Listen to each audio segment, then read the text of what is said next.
हम धन्यवाद करते हैं उस महान परमेश्वर का, एक और दिन उसने हमारे जीवनों में दिया। देश दुनिया की घटनाएं आप सुन रहे होंगे। हम सब भूकंप के द्वारा कितने लोग मारे गए थाईलैंड में और म्यांमार में। हजारों लोग अभी भी बिल्डिंगों के नीचे दबे हुए हैं। जिस समय हम बैठकर परमेश्वर की आराधना कर रहे हैं, सही सलामत परमेश्वर ने हमें आज का दिन दिखाया, सप्ताह का पहला दिन। बीते सप्ताह कितने लोग इस संसार से चले गए, कितने दुखी परेशान हैं। अगर देश दुनिया की घटनाएं देखें तो प्रभु का आगमन बहुत निकट है। तो आइए हम परमेश्वर के पवित्र वचन से पढ़ेंगे। प्रकाशित वाक्य 19 अध्याय का 7 से और 9 तक एक बार फिर से हम पढ़ेंगे। आओ हम आनंदित और मगन हो और उसकी स्तुति करें, क्योंकि मेमने का विवाह आ पहुंचा है और उसकी दुल्हन ने अपने आप को तैयार कर लिया है। उसको शुद्ध और चमकदार महीन मलमल पहनने का अधिकार दिया गया, क्योंकि उस महीन मलमल का अर्थ पवित्र लोगों के धर्म के काम है। तब स्वर्गदूत ने मुझसे कहा, ये लिख कि धन्य वे हैं जो मेमने के विवाह के भोज में बुलाए गए हैं। फिर उसने मुझसे कहा, ये वचन परमेश्वर के सत्य वचन है। आमीन। हम जो विषय सीख रहे हैं उसमें हम देख रहे हैं केंद्र में दुल्हा है, मेमना है जिसका विवाह आ पहुंचा है, और उसके साथ केंद्र में दुल्हन है जिसने अपने आप को तैयार कर लिया है, जिसको शुद्ध महीन और मलमल पहनने का अधिकार दिया गया है। तो इसमें 4 प्रकार के लोग हैं। सबसे पहले दुल्हन है, कलीसिया, संत लोग, जय पाए लोग। अभी हम गीत गा रहे थे, उस पवित्र नगर यरूशलेम में कौन जाने पाएगा, केवल वो जो जयवंत जीवन जीते हैं। प्रभु ने कहा जो जय पाएगा, पाप पर, संसार पर, अपनी इच्छा अभिलाषाओं पर जो आत्मा के द्वारा जय पाएगा, वो मेरे साथ मेरे सिंहासन पर बैठेगा। दुल्हन की जो बुलाहट है, दुल्हन का जो अधिकार है वो अलग है। तो सबसे पहले तुम देखते हैं दुल्हन है केंद्र में, लेकिन दुल्हन ही नहीं है, उसके साथ हम देखते हैं विवाह के भोज में बुलाए गए लोग हैं। उनके पास भी सफेद वस्त्र है। हम देख रहे थे कि वस्त्र क्या है, जितनों ने मसीह यीशु में बपतिस्मा लिया उन्होंने मसीह यीशु को पहन लिया है। मतलब उद्धार जिन्होंने पाया, छुटकारा पाया। और दूसरा हम उसमें देख रहे थे कि बदला हुआ जीवन, बदली हुई सोच, मसीह का स्वभाव, वो क्या है, उद्धार का वस्त्र है। जीवन बदलना है, सोच बदलना है। तीसरा हम देख रहे थे कुछ लोग कलीसिया में ऐसे भी हैं, कलीसिया में हैं, सुसमाचार उन्होंने स्वीकार किया उस न्योते को, लेकिन वस्त्र पहने हुए नहीं है, बिना वस्त्र के भी हैं। लेकिन वो क्या कर दिए गए, अंधकार में डाल दिए गए। और वो देखते हैं सबसे पहले जिन्होंने सुसमाचार को क्या कर दिया, रिजेक्ट कर दिया, उन्होंने स्वीकार ही नहीं किया। परमेश्वर ने अपने दासों को भेजा, लेकिन उन्होंने अपने काम से उनको फुर्सत नहीं थी, उन्होंने सुसमाचार को रिजेक्ट कर दिया। तो इजराइल भी है और आज के युग में अन्य जाति लोग जो सुसमाचार पर विश्वास नहीं करते वो भी हैं। उनके लिए भी क्या रखा हुआ, लिखा है राजा को क्रोध आया और उसने क्या किया, उनके नगर को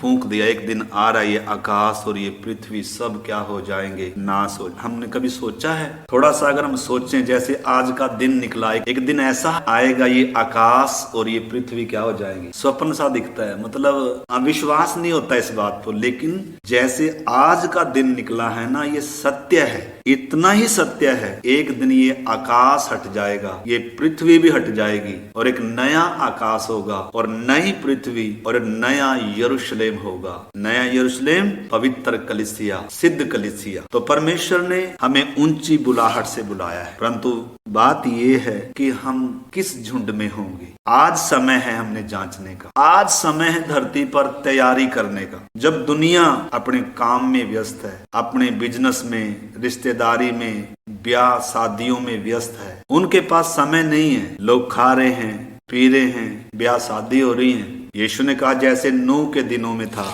जैसे लूत के दिनों में था, आज भी कलीसिया तैयार हो रही है। इस धरती पर जब दुनिया अपने कामों में, बिजनेस में, रिश्तेदारी में, ब्याह शादियों में व्यस्त है, उसी समय दुल्हन क्या हो रही है, तैयार हो रही है। दुल्हन का मन संसार में नहीं है। जैसे जैसे ये घटनाओं को देखते हैं, वैसे वैसे अपनी तैयारी को और भी क्या करते हैं, अपनी तैयारी को पूरा करते हैं। तो बहुत सारे पवित्र लोग, संत लोग उस दुल्हन में शामिल हो चुके हैं। इन अंतिम दिनों में कुछ लोग और बाकी हैं जो दुल्हन का हिस्सा हैं। तो हम उन बातों को देख रहे थे। तो आइए हम परमेश्वर के पवित्र वचन से भजन संहिता 45 अध्याय का फिर से हम उस भाग को पढ़ेंगे।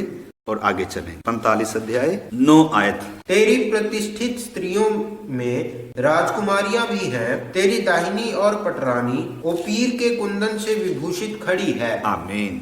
जब हम बाइबल में पढ़ते हैं तो ये मेमना क्या भी है? राजाओं का राजा है, प्रभुओं का प्रभु है। मेमने का विवाह आ पहुंचा है। तो इधर जो हम देखते हैं जिसमें एक राजा है और उसकी एक राजकुमारियां भी हैं। आपको मालूम है दुल्हन के साथ सहेलियां भी हैं, ये भी संत लोग हैं। सहेलियों ने भी पूरी तैयारी करी, पूरी कोशिश करी, लेकिन ये भी रह गई। अलग अलग हम देख सकते हैं। तो इधर लिखा है तेरी प्रतिष्ठित स्त्रियों में राजकुमारियां भी हैं, तेरी दाहिनी और पटरानी ओपीर के कुंदन से विभूषित खड़ी हुई है। ओपीर के कुंदन, इसका जो वस्त्र है हम देख रहे थे, न केवल शुद्ध महीन मलमल पहने हुए है। पहली बात हम पिछली बार देख रहे थे, ये पवित्र कुमारी है। पौलुस कहता है मैंने एक ही पुरुष से तुम्हारी बात लगाई है कि तुम्हें पवित्र कुमारी के समान उस मसीह को सौंप दूं। सेवकों का जो रोल है, पवित्र आत्मा का जो रोल है दुल्हन की तैयारी में, और परमेश्वर के पवित्र वचन का जो काम है एक व्यक्ति के जीवन में। तो आइए इस पर हम हाथ रखेंगे। पहले हम जो वस्त्र को देख रहे थे उसमें और थोड़ा सा हम देखते हैं। इफिसियों की पत्री और उसका 5 अध्याय 25 से 27 तक हम पढ़ेंगे। इफिसियों की पत्री 5 अध्याय 25 से 27 तक। हे पतियों, अपनी अपनी पत्नी से प्रेम रखो, जैसा मसीह ने भी कलीसिया से प्रेम करके अपने आप को उसके लिए दे दिया कि उसको वचन के द्वारा जल के स्नान से शुद्ध करके पवित्र बनाए और उसे एक ऐसी तेजस्वी कलीसिया बनाकर अपने पास खड़ी करे जिसमें ना कलंक, ना झुर्री, ना कोई और ऐसी वस्तु हो, वरन पवित्र और निर्दोष हो। हाँ, ऐसी तेजस्वी कलीसिया बनाकर अपने पास खड़ी करे जिसमें ना झुर्री हो ना कलंक हो। तो वचन के स्नान के द्वारा तैयारी का जो साधन है वो क्या क्या है उसको हमने समझना है। परमेश्वर का पवित्र वचन जो है, लिखा है वचन के स्नान के द्वारा। हर दिन वचन क्या करता है? कलीसिया को शुद्ध करता है, तैयार करता है। परमेश्वर ने पवित्र वचन क्यों दिया? परमेश्वर ने अपना पवित्र आत्मा क्यों दिया? परमेश्वर ने अपने दासों को क्यों दिया, सिखाने वालों को? और परमेश्वर जीवनों में समस्याएं भी आने देता है। ये क्यों आने देता है? ताकि दुल्हन क्या हो जाए? तैयार हो जाए। जब हम रानी वस्ती के बारे में और एस्तेर के बारे में देखते हैं, रानी वस्ती राजा क्षर्ष की पटरानी थी, लेकिन वो अयोग्य हो गई, आज्ञा नहीं मानी उसने। आप लोगों ने वो वचन पढ़ा होगा, नहीं तो बाद में आप पढ़ सकते हैं। लेकिन वो क्या कर दी गई? रिजेक्ट कर दी गई। और राजा क्षर्ष के लिए एक नई पटरानी के लिए बुलाहट दी गई, जिसमें कुछ पवित्र कुमारियां खोजे हैगे के अधिकार में बहुत सारी कुमारियां आई, जिनको 6 महीने तक उनको मालिश किया गया और 6 महीने तक उनको गंधरस वगैरह क्या किया गया, मतलब उस पटरानी पद के लिए उनको क्या किया गया? तैयार किया गया। किनको? जो समर्पित हैं उस कार्य के लिए, जो पटरानी होने के लिए समर्पित थी, जो उन सेवकों के अधीन में आकर हर दिन जिनके ऊपर क्या चल रहा था, जब दुनिया के लोग अपने अपने कामों में व्यस्त हैं, लेकिन उधर एक छोटा झुंड ऐसा था पवित्र कुमारियों का, जो हर दिन क्या हो रही थी? राजा के लिए तैयार हो रही थी। एक समय आया, बहुत सारी लड़कियों ने तैयारी की थी, लेकिन कौन चुनी गई? एस्तेर का चुनाव हुआ। तो एस्तेर का हमने विषय पिछले दिनों पढ़ा था। आप उस विषय को भी इसमें जोड़ सकते हैं। जब हम तैयारी का विषय देखते हैं, दुल्हन की तैयारी अलग है, भोजियों की तैयारी अलग है, भोजियों का वस्त्र भी अलग है। तो हमने पहचानना है मैं किस झुंड में हूँगा। कलीसिया में इस समय तो हम सब एक समान बैठे हुए हैं, लेकिन सब एक समान उधर नहीं होंगे। इस समय जो तैयार होंगे वो उधर उसमें होंगे। तो इधर हमने इफिसियों में पढ़ा कि उसको वचन के स्नान से क्या करे? शुद्ध करके, पवित्र करके अपने पास खड़ी करे, इसमें कलंक ना हो, झुर्री न। तो प्रभु यीशु मसीह ने इस समय जो अपने दुल्हन को लाने के लिए, दुल्हन को तैयार करने के लिए जो साधन दिए, मैं उस पर थोड़ा सा ध्यान करना चाह रहा था। भजन संहिता 45 अध्याय निकाल लीजिए। भजन संहिता 45 13-14 वचन भी इसके साथ मिलाकर पढ़ेंगे। राजकुमारी महल में अति शोभायमान है, राजकुमारी महल में अति शोभायमान है, उसके वस्त्र में सुनहले बूटे गड़े हुए हैं। उसके वस्त्र, हम वस्त्र को देख रहे हैं। पहले उसका वस्त्र कैसा है? इधर हमने 9 में पढ़ा था ओपीर के कुंदन से विभूषित खड़ी हुई है। जो दुल्हन का जो वस्त्र है वो सिर्फ श्वेत वस्त्र ही नहीं है, वो सिर्फ उद्धार तक ही सीमित नहीं है, उद्धार से आगे है। उसको जो दिया जा रहा है, उसने जो अपने जीवन में वो समर्पण किया, उसने जो अपने जीवन में वचन को, पवित्र आत्मा को, प्रभु को अपने जीवन में काम करने दिया। तो इधर लिखा है राजकुमारी महल में अति शोभायमान है और उसके वस्त्र में सुनहले बूटे कड़े हुए। वह बूटेदार वस्त्र पहने हुए राजा के पास पहुंचाई जाएगी और जो कुमारियां उसकी सहेलियां हैं वे भी उसके पीछे पीछे तेरे पास पहुंचाई जाएंगी। लेकिन अंदर नहीं जाएंगी। सहेलियां अलग हैं, दूल्हे के मित्र अलग हैं, बराती अलग हैं, सब दुल्हन में नहीं होंगे। दुल्हन में कौन होंगे? हमने एस्तेर का देखा, रिबेका का जीवन भी हम देख सकते हैं। रिबेका पवित्र कुमारी थी। जब एलियाजर को अब्राहम ने कहा कि शपथ खिलाकर भेजा कि कनानियों में से किसी लड़की को मेरे लड़के के लिए नहीं लेकर आना, बल्कि किसको लेकर आना? मेरे कुटुंबियों में से जाना, यानी कि विश्वासियों में से दुल्हन तैयार हो रही है। अब्राहम के जैसे हर एक विश्वासी अब्राहम का कुटुंबी है या अब्राहम की संतान कहा जाता है हर विश्वासी को। तो विश्वासियों में से दुल्हन तैयार हो रही है, विश्वासियों में से सहेली तक भी है, विश्वासियों में से ही भोजी तक भी है उनकी बुला। यानी कि जितना जो इस समय समर्पण करेंगे, जितना जो इस समय अपनी तैयारी पर ध्यान देंगे, अपनी बुलाहट को समझेंगे। तो हमने देखा था बुलाए हुए तो बहुत हैं, भीड़ है, लेकिन उसमें से चुनाव किया जा रहा है। किन का चुनाव किया जा रहा है? एस्तेर जैसे चुनी गई, रिबेका जैसे चुनी गई। रिबेका को क्या कहा गया? एलियाजर ने कहा था जिस लड़की को मैं कहूंगा कि मुझे पानी पिला, वो खुद ये कहेगी तू भी पानी पी ले, और तेरे बाद तेरे ऊंटों को भी मैं जब तक पानी पिलाती रहूंगी जब तक वो क्या ना हो जाए, पूरा छिक ना जाए। कोई लालच नहीं दिया गया उसको। एलियाजर ने रिबेका को कोई क्या नहीं दिया, कोई किसी चीज का लालच देकर, परमेश्वर किसी को भी लालच देकर उद्धार में लाता नहीं है, चमत्कार दिखाकर उद्धार में लाता नहीं है। मतलब किसी चीज का लालच नहीं देता, लेकिन एक आशा दी है। जैसे अभी हमने गीत गाया, हम गीत का स्टांजा गा रहे थे, स्थिर रहने वाला नगर यहाँ नहीं हमारा,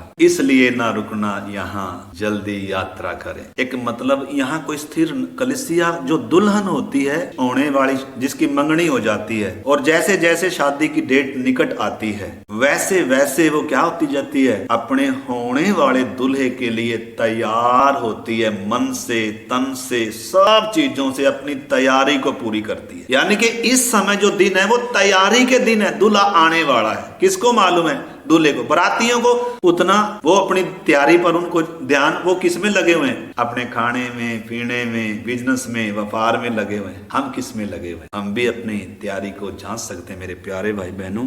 तो इधर जो परमेश्वर का वचन हम देख रहे हैं, तो दुल्हन का जो विषय है या दुल्हन की जो तैयारी है, इसका जो वस्त्र है शोभायमान है, केंद्र में है ये। इसका 10 और 11 वचन हम पढ़ेंगे। भजन संहिता 45 अध्याय 10 और 11 वचन। हे राजकुमारी सुन और कान लगाकर ध्यान दे, अपने लोगों और अपने पिता के घर को भूल जा।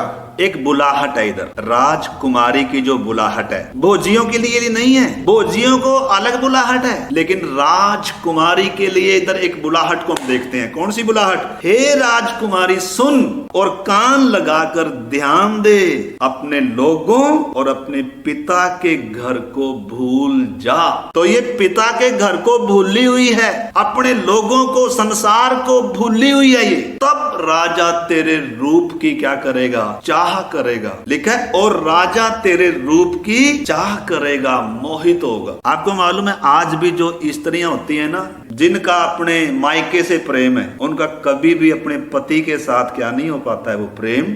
पति के साथ घर में रहते हुए थोड़ी सी बात हो जाए ना, जल्दी ही बैग पैक करने की सोचते हैं या माँ की तरफ भागने की सोचते हैं। वास्तव में ये बता रहे हैं परमेश्वर को कितना जानने वाले लोग हैं, कितना आत्मिक लोग हैं। हो सकता है अन्य भाषा में आराधना भी करती हूँ। वास्तव में जो दुल्हन होगी, वास्तव में जिसके अंदर पति के लिए प्रेम होगा, समर्पित होगी, वो मायके नहीं भागेगी। हाँ, उनका दर्जा है, माँ बाप का है, उधर पढ़ी है, बड़ी है, लेकिन पति का जो दर्जा है, इसलिए लिखा है जैसे प्रभु के ऐसे किसके भी, पति के भी क्या रहो, अधीन। तब क्या होगा, आपसे इम्प्रेस होगा कोई, तब आपके क्या करेगा। इधर लिखा है ना, हे राजकुमारी सुन और कान लगाकर ध्यान दे, अपने लोगों और अपने पिता के घर को भूल जा, तब राजा तेरे रूप की क्या करेगा, अपने आप प्रेम आ जाएगा। लेकिन जिसका पीछे प्रेम होगा या जिसके और कोई मित्र होंगे, होगा प्रेम? कभी नहीं होगा। तो हमने समझना, जो दुल्हे की दुल्हन होगी उसकी जो तैयारी है, उसका जो समर्पण है, उसका जो दूल्हे के साथ प्रेम है, ये इसलिए प्रेम नहीं है कि उसका अमीर है मेरा पति, ना। आज बहुत सारी शादी क्यों करते हैं, अरे इतना पढ़ा लिखा है, अरे इतना नौकरी लगा हुआ है, और नौकरी देखकर शादी करी है। शादी क्या देखकर करी थी? अगर नौकरी देखकर शादी करी है तो भाई एक दिन नौकरी चली जाएगी, क्या होगा? आज बहुत सारे क्या देखकर शादी करते हैं, परमेश्वर की इच्छा क्या है, परमेश्वर ने मेरे लिए किसको रखा है, वो नहीं है विषय। क्या है, अपनी जात का होना चाहिए, अच्छी नौकरी लगा होना चाहिए, अच्छा शकल सूरत का होना चाहिए। ये है मानवीय सोच, ये हमारी सोच है।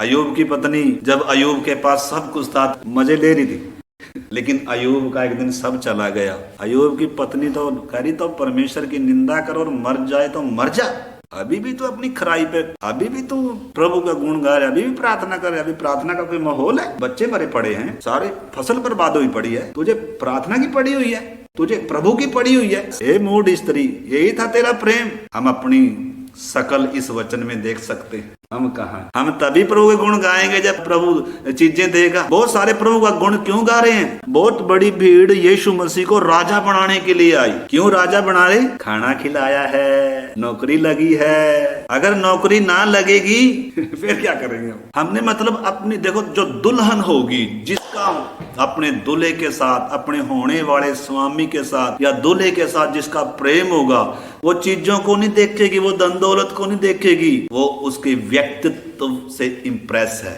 हमने समझना मेरे प्यारे भाई बहन। तो इधर जो दुल्हन की बुलाहट है, राजकुमारी की बुलाहट है, हे राजकुमारी सुन और कान लगाकर ध्यान दे, अपने लोगों और अपने पिता के घर को भूल जा, तब राजा तेरे रूप की चाह करेगा, अपने आप प्रेम हो जाएगा। बहुतों का प्रेम क्यों नहीं है? क्योंकि प्रेम और किसी के साथ लगा हुआ है, समर्पित नहीं है। चाह तो रहे हैं कि हमें भी कोई प्रेम करे। यार भाई कैसे प्रेम करे? प्रभु भी हमें प्रेम करता है और भी करना चाहता है, लेकिन अगर संसार से प्यार है, पीछे प्यार है, चीजों से प्यार है, तो फिर क्या?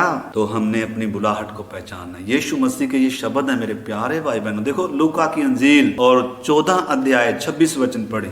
लूका 14 का 26। यदि कोई मेरे पास आए, यदि कोई मेरे पास आए और अपने पिता और अपने पिता और माता माता और पत्नी पत्नी और बच्चों बच्चों और भाइयों और बहनों वरन अपने प्राण को भी अपने प्राण को भी अप्रिय न जाने, अप्रिय ना जाने। अरे ये नहीं हो सकता भाई। कौन करेगी? दुल्हन करेगी। दुल्हन जिसको बुलाहट है, जिसने उस दुल्हे के प्रेम को क्रूस पर देखा है, ये समर्पण उसके अंदर से आए, उसके ऊपर ये थोपी नहीं जाएंगी बातें। बाकियों को बोलना पड़ता है, ऐसा कर ले, ऐसा कर ले, ऐसा कर ले। भाई ये कैसे हो सकते हैं? दुल्हन में प्रार्थना बोलना पड़ता हो, वचन पढ़ने के लिए, वचन के लिए मन ना हो, प्रार्थना। हमने मेरे प्यारे भाई बहनों, हमारा होगा क्या? हम कहाँ होंगे जब कलीसिया क्या हो रही है? देश दुनिया की घटना देखो ना, कितने लोग, हजारों लोग मर गए भूकंप में, और उसके बाद भी 2 भूकंप के झटके और आए हैं। आने वाले दिनों में भूकंप की तीव्रता बढ़ेगी, लड़ाइयां शायद बढ़ेगी। देश दुनिया की सारी घटनाएं बता रही हैं कि दूल्हा आने वाला है, सारी तैयारी हो चुकी है। उधर तैयारी चल रही है कब से? इसलिए वचन में लिखा है, आओ हम आनंदित और मगन हों और उसकी स्तुति करें, क्योंकि मेमने का विवाह आ पहुंचा है। समर्पण करना हो। यीशु कह रहा है, जो कोई मेरे पास आना चाहे, मुझसे बढ़कर अगर किसी संबंध को प्यार करता है, दुनिया की किसी बात, अपने आप को भी अगर मुझसे ज्यादा प्यार करता है। पढ़ लीजिए एक बार फिर से। यदि कोई मेरे पास आए और अपने पिता और माता और पत्नी और बच्चों और भाइयों और बहनों वरन अपने प्राण को भी अप्रिय न जाने, तो वो मेरा चेला नहीं हो सकता। चेले हैं ना, जो चेले हैं, बहुत सारे चेले नहीं हैं। क्या हैं? श्रद्धालु हैं यीशु मसीह के, यीशु मसीह पर आस्था रखते हैं, श्रद्धालु हैं, लेकिन चेले के लिए जो शर्त है उस शर्त को प्रभु नीचे नहीं करेगा। उसका जो स्टैंडर्ड है, चेले होने का जो स्टैंडर्ड है या दुल्हन के लिए जो स्टैंडर्ड है, दुल्हे ने जो दुल्हन के लिए मांग रखी है। अब्राहम ने जब एलियाजर को अपने बेटे की दुल्हन लाने के लिए भेजा था तो उसने क्या कहा था, वो लड़की जो मेरे दूल्हे के लिए परमेश्वर की ओर से ठहराई गई दुल्हन होगी ना, वो बिना लालच दिए, बिना कोई मतलब उससे अपने आप तैयार होगी। बल्कि एलियाजर ने कहा अगर वो लड़की आना ना चाहे तो, कह रहा है अगर वो लड़की आना ना चाहे तो तू मेरी शपथ से क्या हो गया, छूट गया, तुझे उसकी कोई चिंता नहीं है। परंतु हम देख सकते हैं रिबेका को पूछा गया, उसके माँ बाप भी पूछ रहे हैं एलियाजर से, जब वो तैयार होगी पूरी कि बेटी को 10 दिन हमारे पास रहने दे, तो एलियाजर कह रहा है आपकी लड़की आपके सामने खड़ी हुई है, मैं इसको कुछ नहीं कहूंगा, आप अपनी लड़की से पूछ लो ये क्या कहती है। तो रिबेका के माँ बाप ने लड़की से पूछा क्या तू इस अजनबी के साथ जाएगी जिसको बुलाहट है, वो क्या कह रही है, हाँ मैं इसके साथ। दास के पीछे पीछे जा रही है। हम अपने जीवन को मेरे प्यारे भाई बहनों जान सकते, हम कौन से झुंड में होंगे, सहेलियों का झुंड है, भोजियों का झुंड है, वचन को ठुकराए हुए लोग हैं, बिना वस्त्र के लोग हैं, और एक क्या है, दुल्हन। केंद्र में दुल्हन है। दुल्हन से जो समर्पण की मांग प्रभु करता है उससे वो नीचे नहीं हो सकता। इस करके आप लूका की अंजील 14 अध्याय का 25 से आगे 33 तक आप पढ़ना। यीशु मसीह ने जो डिमांड रखी है, मेरा चेला कौन हो सकता है, चेला ही दुल्हन होगा, तो हमें चेला बनना है। प्रभु ने कहा जाओ सारे जगत में जाओ और सब जातियों के लोगों को क्या करो, मेरा चेला बनाओ, और उनको सब बातें क्या करो जो मैंने तुम्हें सिखाई, सब बातें जो मेरा स्टैंडर्ड है, जो मेरा स्टैंडर्ड है, सब बातें बता के आ जाओ। मानना सिखाओ, मानना सिखाओ। कौन मानना सिखाएं, सेवक। इतना बड़ा रोल है, इतना बड़ा काम सेवकों को सौंपा है, और हम सेवकों को, सेवक अगर हमें बोले चलो प्रार्थना में आ जाओ, ऑनलाइन जुड़ जाए, अब बता रहे हैं हम किस मंडली में होंगे, हम बता रहे हैं हमारी बुलाहट कितनी है, हमारा मन किधर लगा हुआ है। जिन्होंने तैयार करना है, आपको मालूम है शादी से पहले दुल्हन ब्यूटी पार्लर में जाती है। ब्यूटी पार्लर में क्या करते हैं उसको, जैसे एस्तेर को तैयार किया, तैयार किन्होंने करना है, तैयार वचन ने करना है। सेवकों को वचन सिखाने के लिए परमेश्वर ने में रखा है, पवित्र आत्मा परमेश्वर ने हमारे रखा है। तो इन्हीं दिनों हमने क्या करना, उस समर्पण में आना है। तैयारी के दिन है मेरे प्यारे भाई बहन, नहीं तो फिर अनंत काल के लिए परमेश्वर देखो हमसे ऐसा संबंध नहीं चाहता कि थोड़े समय हम उधर जाएं। जैसे इस हॉल में हम बैठे हुए हैं, अब इस हॉल का मैं अधिकारी नहीं हूँ, हाँ इसमें रह रहा हूँ, इसका आनंद ले रहा हूँ, इधर टीवी लगा हुआ है, बड़ा पंखे लगे हुए हैं, एसी लगा हुआ है और लाइटें लगी, फर्श है, अच्छा कुछ है, इधर मैं एक सप्ताह से रह रहा हूँ, आनंद ले रहा हूँ लेकिन ये मेरे नाम से इसका मालिक इधर बैठा है, जिन्होंने दाम चुकाया है। तो स्वर्ग के राज्य को देखना, कुछ देखकर ही आनंदित है, प्रवेश भी नहीं करना चाह रहे। आपको मालूम है कितने संतों को सिर्फ देखने का ही सौभाग्य मिला।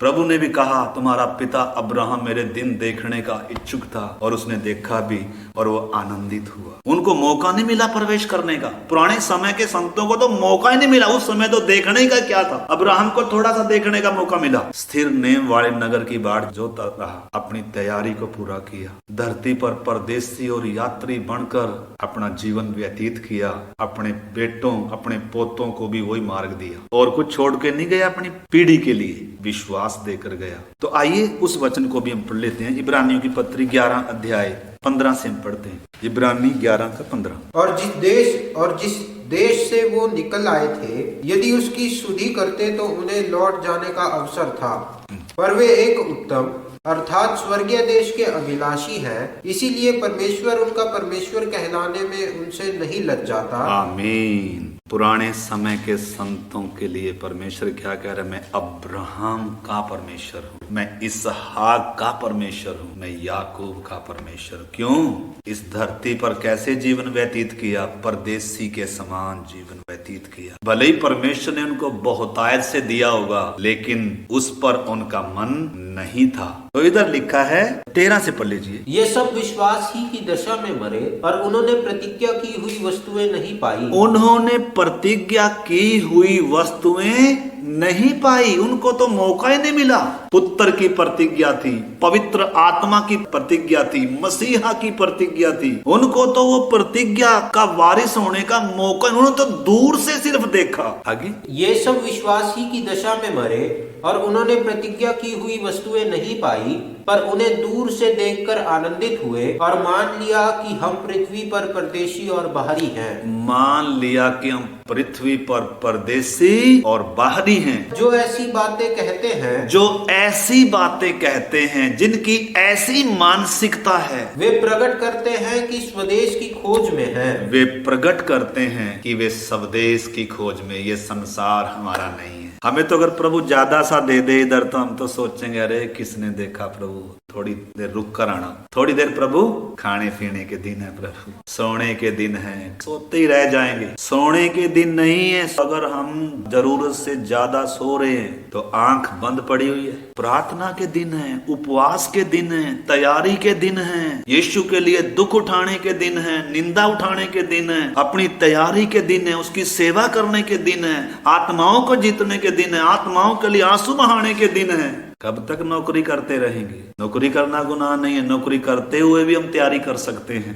लेकिन अगर बुलाहट के आगे नौकरी भी आए, अगर बुलाहट के आगे कुछ भी आए, उसको भी बलिदान करने का मन होना है। तो दुल्हन का जो वस्त्र है, दुल्हन का जो समर्पण है, इधर क्या लिखा है, पढ़ लीजिए 15 से फिर दोबारा से। और जिस देश से वो निकल आए थे, यदि उसकी शुद्धि करते तो उन्हें लौट जाने का अवसर था। जिस देश से वो निकल आए थे, अगर उसकी शुद्धि करते तो उन्हें लौट जाने का अवसर था, लेकिन वो पीछे लौटे। इजरायलियों के समान, इजरायलियों से परमेश्वर ने मिस्र छुड़ाया था, लेकिन मिस्र उनके मन में बसा हुआ था। वो मिस्र में जाने के लिए तैयार रहते थे हर समय। थोड़ी सी समस्या आई, चलो मायके।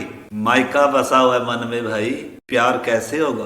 कह रहा है भाई, ये जो जिनके मन में कौन बसा हुआ है? मायका बसा हुआ है, मिस्र बसा हुआ है, मिस्र की चीजें बसी हुई हैं। ठीक है, मन्ना तो खवा दूंगा, मैं मन्ना खवाऊंगा, 40 साल इधर ही घुमाता रहूंगा, पानी भी पिला दूंगा, लेकिन किधर ही घूमते रहे, उधर ही राख बना देगा परमेश्वर। प्रवेश कौन करेंगे? तो स्वर्ग, ये इन्होंने सिर्फ दूर से देखा और लिखा है यदि वे उस देश को शुद्धि रखते तो उन्हें बैकस्लाइड होने का अवसर था। उन्होंने उसकी शुद्धि नहीं रखी, भुला दिया पीछे की बातों को। पौलुस भी कहता है, मैं पीछे की बातों को भुलाकर निशाने की ओर दौड़ा चला जाता हूँ। दौड़ा, हमारा लक्ष्य क्या है आज? हम किसकी तरफ दौड़ रहे हैं? क्या संसार की तरफ दौड़ रहे हैं? जो व्यक्ति संसार की तरफ दौड़ रहा है उसकी पीठ यीशु की तरफ है, और जो यीशु के पीछे दौड़ रहा है उसकी पीठ संसार की तरफ है। अपोजिट है। संसार का प्रेम और प्रभु का प्रेम एक साथ नहीं हो सकता। दो स्वामियों की सेवा कोई एक साथ नहीं कर सकता। निश्चय के संसार में हम रहते हैं, लेकिन संसार के नहीं है। मछली समुद्र में रहती है लेकिन नमकीन नहीं है, समुद्र में रहकर भी नमकीन। दुल्हन इस संसार में तो जरूर है, जैसे यीशु भी इस संसार में था। कह रहा है ये संसार मेरा नहीं, मैं तो ऊपर का हूं। ऐसे जिनके अंदर पवित्र आत्मा के द्वारा नया मनुष्यत्व आया है, वो परमेश्वर से जन्मे हैं। परमेश्वर की धार्मिकता में, परमेश्वर की पवित्रता में एक नया मनुष्यत्व उनके अंदर सिरजा गया है। तो हमने समझना मेरे प्यारे भाई बहनों, हम कहाँ होंगे? इधर जब हम देख रहे हैं 16 में लिखा है, पर वे एक उत्तम अर्थात स्वर्गीय देश के अभिलाषी हैं, इसीलिए परमेश्वर उनका परमेश्वर कहलाने से नहीं लज्जाता, क्योंकि उसने उनके लिए एक नगर तैयार, किन के लिए नगर तैयार किया है? नया यरूशलेम किन के लिए है? उस पवित्र नगर में, उस नए यरूशलेम में कौन जाएगा?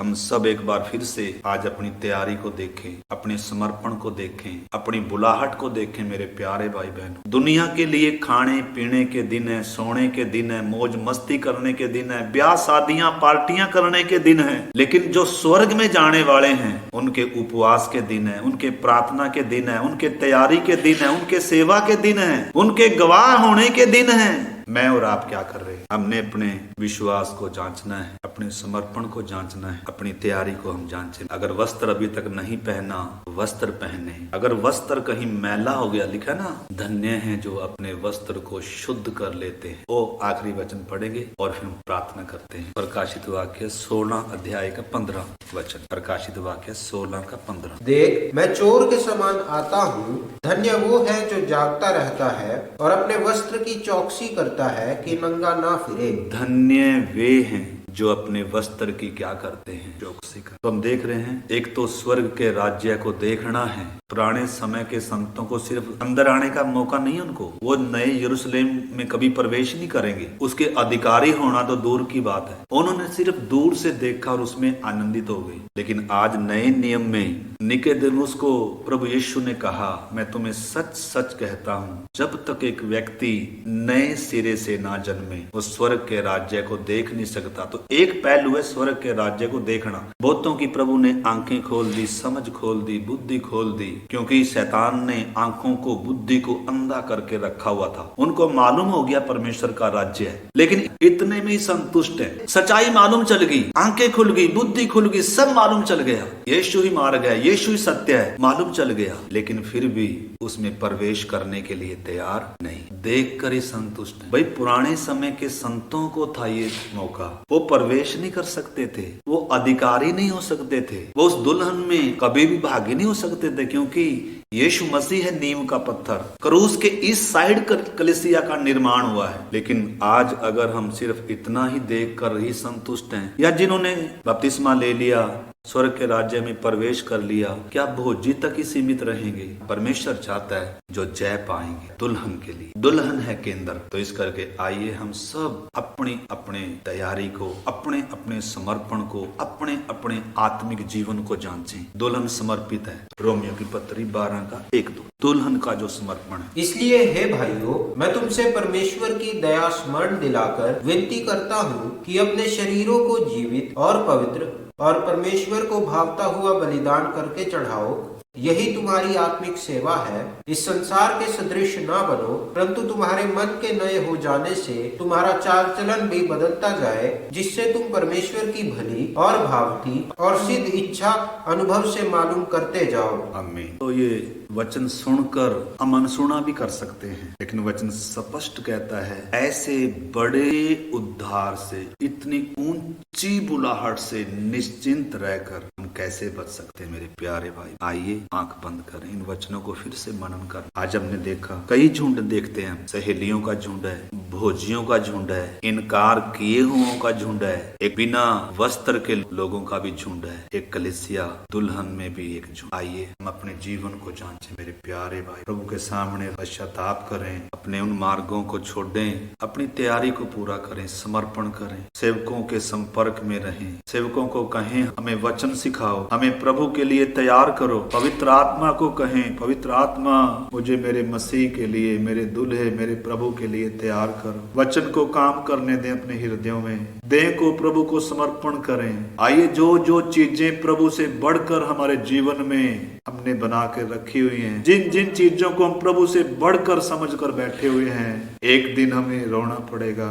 पछताना पड़ेगा। प्रभु से बढ़कर इस संसार में कोई नहीं है। उसने हमें बनाया है, क्रूस पर जान दी है, हमारे लिए, आपके लिए उसने मुंह पर थुकवाया है, कोड़े खाए हैं, खून की अंतिम बूंद दी है, दाम देकर खरीदा है। कोई माँ इतनी कीमत नहीं दे सकती, कोई संबंध इतनी कीमत नहीं दे सकता, कोई किसी पापी के लिए मर नहीं सकता। स्वर्ग का परमेश्वर देहधारी होकर आया, हमारे पापों का प्रायश्चित किया, अपने लहू से सींचा।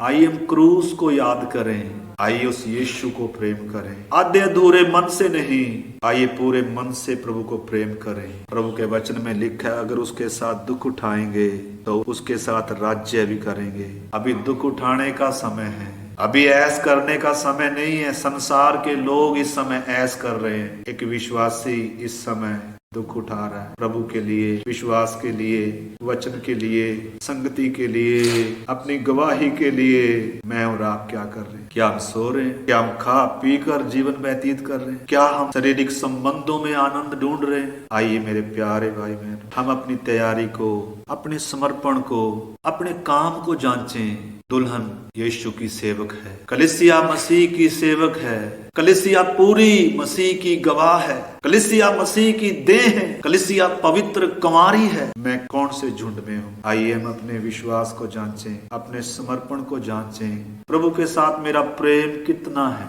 मेरी जड़ें किसमें लगी हुई हैं? मैं किस में बढ़ रहा हूं इन्हीं दिनों, मेरी आंखें किसकी ओर लगी हुई है। वचन कहता है अपने विश्वास के कर्ता और सिद्ध करने वाले की ओर ताकते रहो, जिसने उस आनंद के लिए जो उसके आगे धरा था, लज्जा की कुछ चिंता ना कर क्रूस का दुख भी सह लिया मेरे लिए, आपके लिए। आइए हम समर्पण करें, सब मुंह से अंगीकार करें।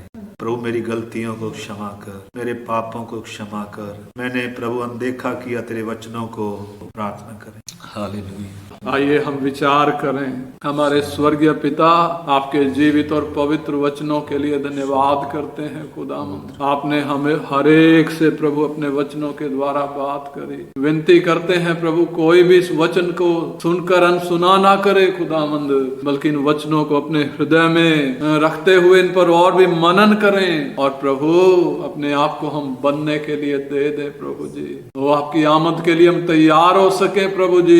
ओ खुदावंद, जय के उत्सव में हम चल सके, आपके साथ हमेशा तक रहने के लिए तैयार हो सके प्रभु जी। हमारी मदद करें खुदावंद। कोई भी अपनी इच्छाओं में जीता ना रहे प्रभु, इस बड़े उद्धार से कोई भी खुदावंद निश्चिंत ना रहे, अनजान ना रहे, लापरवाह ना रहे।